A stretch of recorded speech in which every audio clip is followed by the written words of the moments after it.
Welcome to Paris, Joseph. Monsieur, I fear this will not be a kind place to such a boy. Boy has talents, but one in particular that is exceptional. Very well.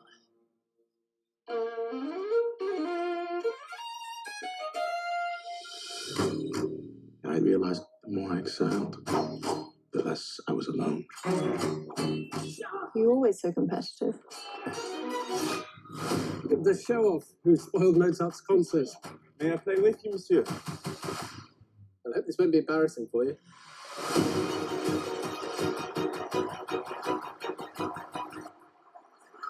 Who the hell is that? You are quite a remarkable man, Joseph. I, Marie Antoinette, Queen of France, hereby anoint you Chevalier. In any other country, a man of your colour would not be wearing such fine clothes. One day, the whole world will know me. And of course, the music will be spectacular. Bold. You don't belong here. You're a party trick. You're a pet, playing the violin, that is all. You know I am the best. You were playing a dangerous game, friend. You forget your place, boy. Break his hands. This world is painful for us, my son, but there is always the choice to fight. I'm putting on a concert. Let us fund the revolution. You cannot afford to make any more enemies. France is changing. You could be more influential than you know. Leverage it.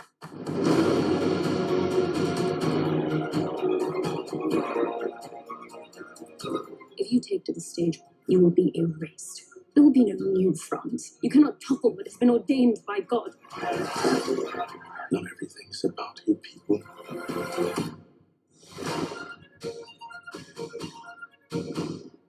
Hi, my beautiful disaster friends. Welcome to my channel where we break down about everything from historical to true crime to vintage Hollywood. If you are not yet subscribed, please be sure to do so, and don't forget to hit the notification button so that you don't miss out on any new content. Now, in today's episode, we'll be discussing the massively underrated and legendary life of Joseph Bologne, Chevalier de Saint-Georges.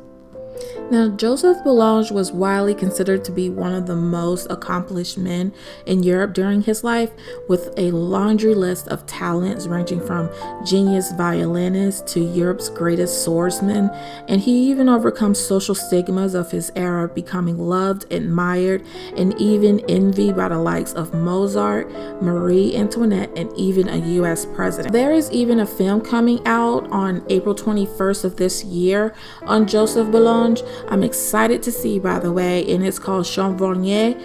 But to understand the man with so much talent and bravery, we must go back in time to view the history of Joseph, because we all know movies will be like over the top, sometimes inaccurate, just to make it a good movie, which is okay, but you got to keep some truth in there. So for us to understand who Joseph was, we need to go back and review the history of this underrated, legendary man who is rarely even talked about in history.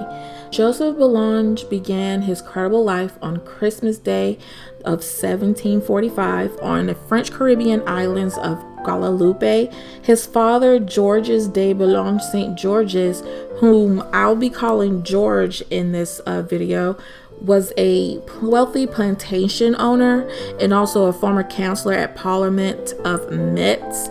Joseph's mother, Nanon, a 16-year-old Senegalese woman who was basically renowned for her truly stunning beauty, was a slave and also a personal maid to George's wife, Elizabeth Maurician. Now, even though George was married, and many men at the time simply disavowed any illegitimate children, George said to have legitimately loved his son Joseph and his mother Nanon.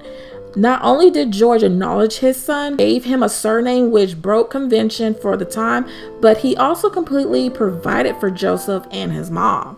Now, Joseph's father was called, quote unquote, de Saint-Georges after one of his plantations in Guadalupe, was a commoner until 1757 when he acquired the title of Gentleman of the King's Chamber. Joseph's father decided that he wanted better for his son. He wanted to make sure that Joseph got the best education he could, so they left Guadalupe. His mother, Nanon, actually went with them as well, and they ended up sailing to France on the Les Admirable Rose. Once in Paris, George hired the best tutors that he could find and enrolled Joseph in the boarding school. Before leaving Paris to go back home, George made sure that his son would be taught to be the perfect gentleman. Now, up to this point, although wealthy, George Bologne was still considered just a commoner in France, but in 1757, he was appointed as the personal assistant to King Louis XV. George was made an officer of the King's Guard, which granted him nobility and title of Chevalier de Saint-Georges. Y'all, bear with me on these French words. I know I'm mispronouncing them, but just bear with me. This type of status will also allow him to further Joseph's education. 2 years later, on August 26, 1755, listed as a passenger on the ship, the Admirable Rose, George and his favorite, Nanon, landed in Paradox. In Paris, they reunited with their son Joseph. They moved into a spacious apartment in the 16th arrondissement at 49 Rue Saint-Andrews des Arts. At the age of 13, Joseph was enrolled by his father in a fencing school that was run by Tesseur de la Boursier. Boursier said, and I quote, "At 15, his progress was so rapid that he was already beating the best swordsman, and at 17, he developed the greatest speed imaginable," end quote.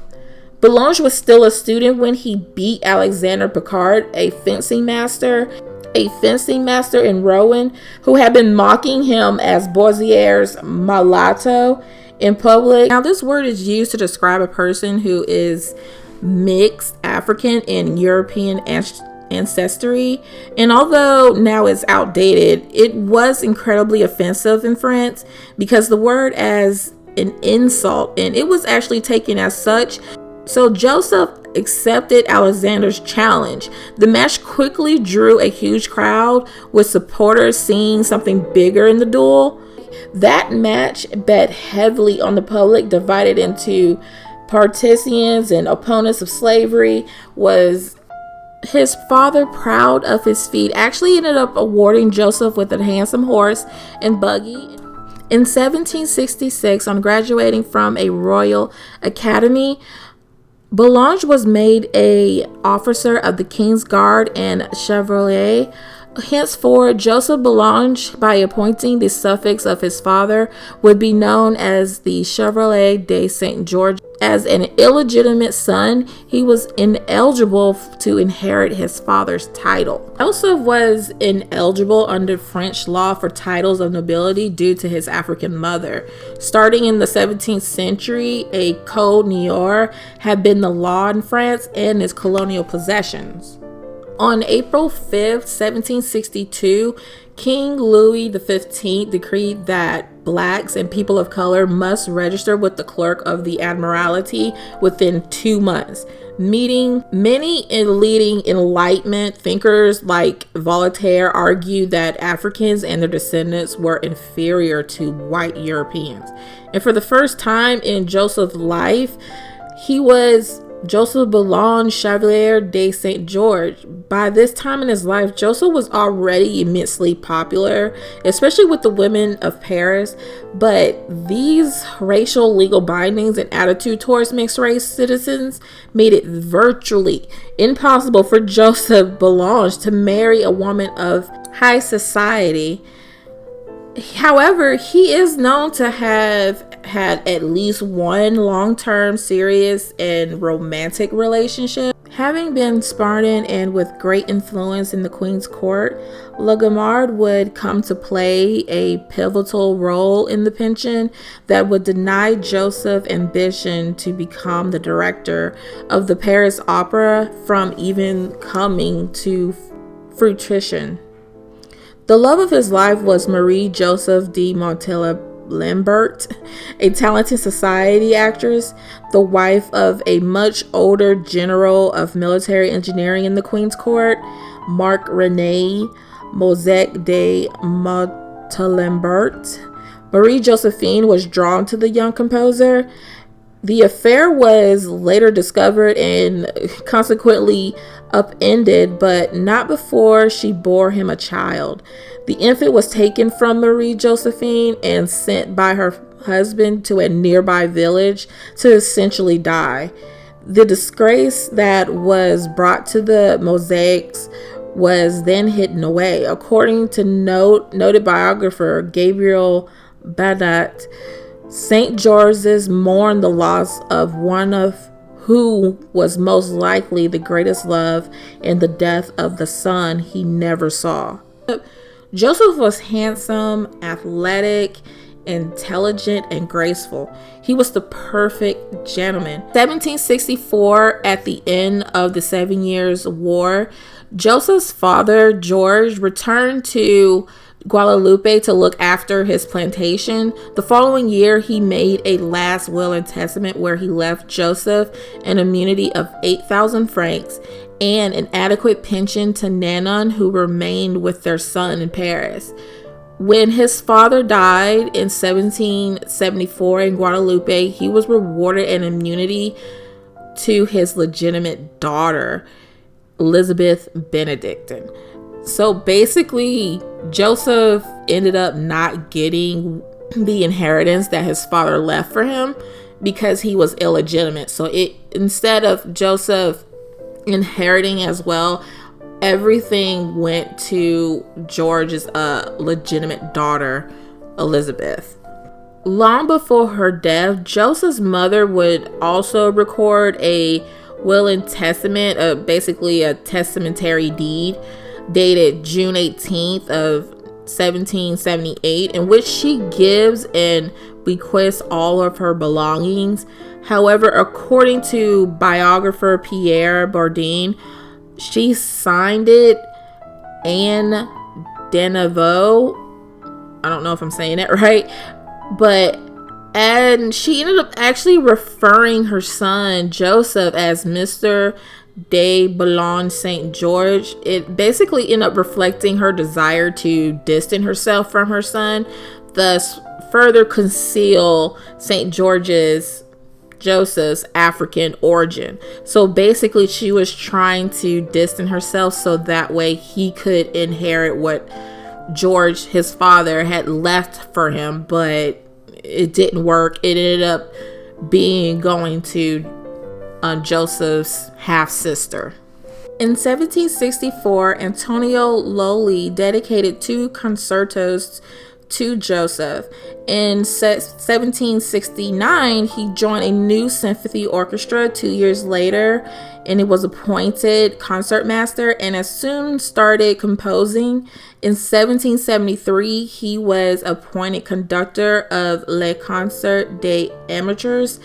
In 1775, he introduced the Symphonie Concertante using the possibility offered by a new bow. In 1776, he was proposed as the next conductor of the Paris Opera, but was sequentially denied this role by a petition that was done by the divas of the time to the Queen. This immediately became quite the scandal. To save himself and the Queen embarrassment, Joseph had ended up deciding to withdraw his name from the consideration completely. In response to the petition, Louis XVI took the opera back from the city of Paris. From then on, Marie Antoinette would hold her musicals at Versailles. She limited the audience to only her intimate circle and a few musicians. Among them was Joseph Bologne, with Her Majesty playing along on the piano. For the next few years, Joseph will become bouncing around, charming everyone in sight, fighting, playing, and composing. But what's interesting about this time is that in the summer of 1778, Bologne and Mozart would stay in the same house. During this time, Mozart would write 3 better-known works, potentially with the help of Joseph Bologne playing his violin for him. By the mid-1780s, Joseph became the patron of his longtime friend and admirer, Louis Philippe II, who was one of the wealthiest men in France and cousin to the King Philip, was incredibly important in the story of the French Revolution. A surprisingly liberal man for someone that could be considered as royalty, he was an abolitionist and a true believer in democracy. Some historians and even people of time have stated that he secretly funded riots and women marches in order to begin causing instability and unhappiness in the poor classes. This palace, known as Palais Égalité, is said to have been the birthplace of the revolution during the next critical years in the history of France. Joseph sides with one of his main players because of his celebrity status and charming ways. Felipe began to bring Joseph along on political missions with him. In 1787, Joseph and Felipe would go to England to meet with the Prince of Wales. Felipe wanted to garner support in England for the abolitionist movement, and since the prince was an admirer of Joseph's and almost the future king of England, the opportunity of a lifetime presented itself. Joseph would pull out all of his tricks. He played concerts for the prince at parties and do with renowned fencing masters from all over England, including a famous woman named Chevalier de Saint-Georges, a French diplomat and spy in England. She can be seen here with Joseph in a famous painting, which I will post on here. To some people's surprise, Joseph and Dion would have a thrilling match.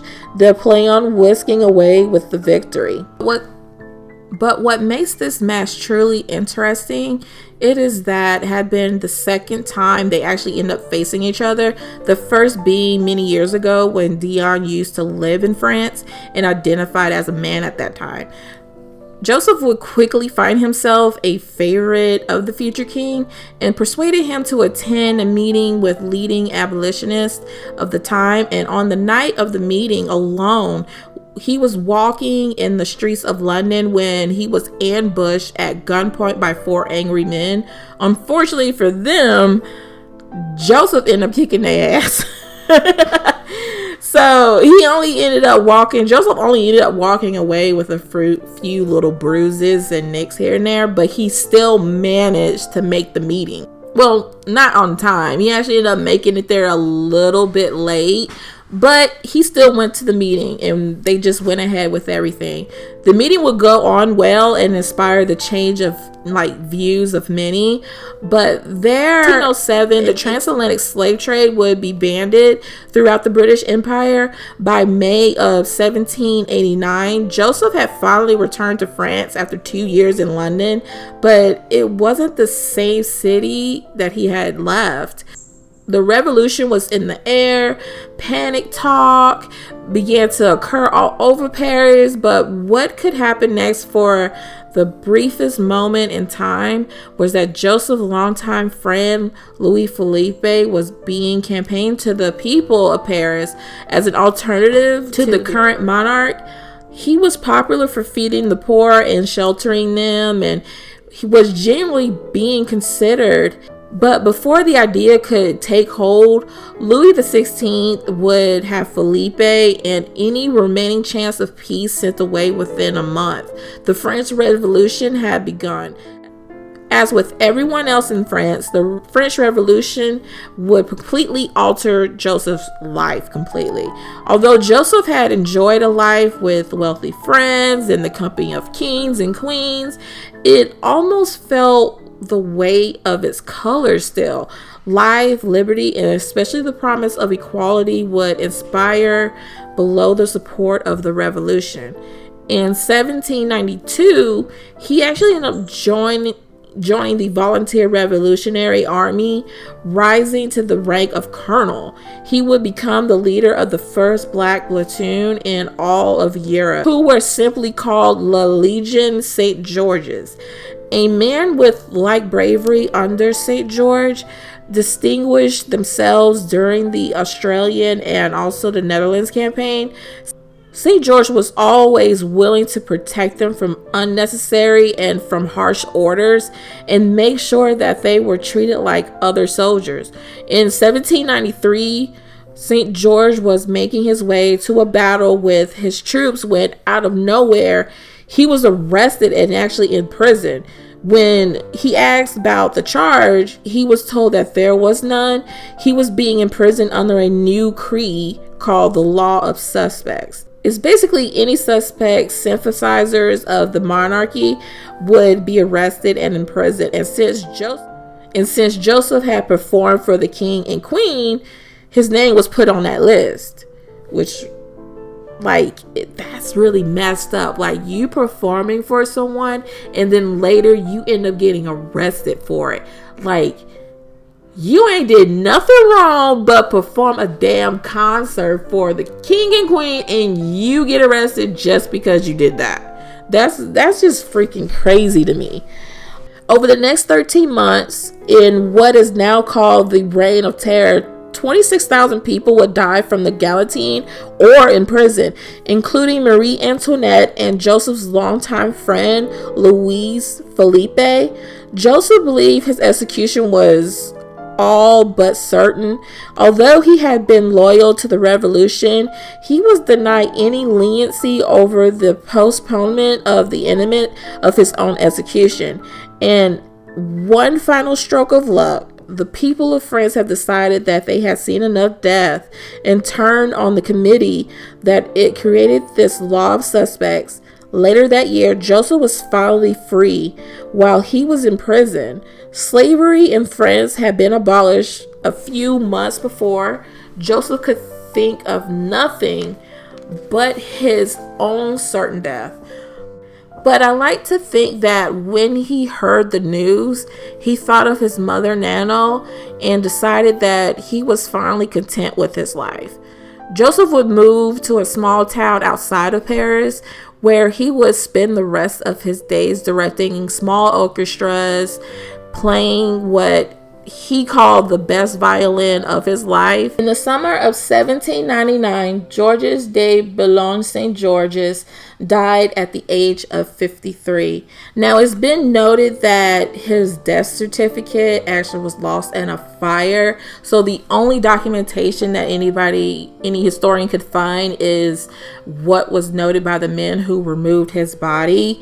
One of them, Le Bonzier, he ended up saying that St. George's felt the onset of a disease of the bladder, and given his usual negligence, paid it little attention. He even kept a secret of an ulcer, source of his illness. Gangrene set in, and he succumbed on June 12th of 1799. J.S.A. Chevalier, in his necrology, said that for some time he had been tormented by a violent fever.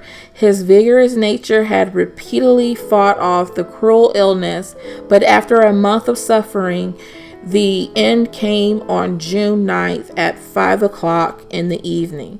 Now, these are two different dates, so I was like, all right, this is kind of weird. Why am I getting two different dates?